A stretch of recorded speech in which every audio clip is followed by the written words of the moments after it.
असा गेला नवीन वर्षातील पहिला दिवस. पहिले तरी छोटीशी सुंदर अशी रांगोळी काढून घेतली.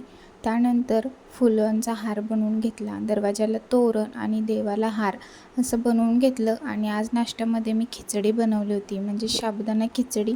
खूप दिवस झाल्या बनवलेली नव्हती आणि आज स्वयंपाकालासुद्धा लेट होणार. पुरणपोळीचं जेवण होतं, त्यामुळे लेट होणार. त्यामुळे सकाळी पहिले तरी नाश्ता बनवून घेतला.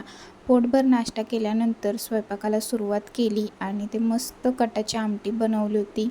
त्यानंतर मस्त गरमागरम अशा पुरणपोळी बनवायला घेतल्या आणि असं स्वयंपाक हे सगळं मला आवरायला जवळपास 1 वाजल्या. स्वयंपाक आवरून घेतला, पुरणपोळीचं जेवण वगैरे झालं. त्यानंतर मग देवाला नैवेद्य दाखवला आणि त्यानंतर संध्याकाळी आम्ही गेलो होतो बाहेर. थोडंसं काम होतं त्यामुळे. तर याचा फुल व्हिडिओ चॅनेलवरती अपलोड केला आहे किंवा खाली दिलेल्या त्रिकोणावरती क्लिक करून फुल व्हिडिओ पाहू शकता. कसा वाटला मिनी व्लॉग नक्की सांगा. बाय.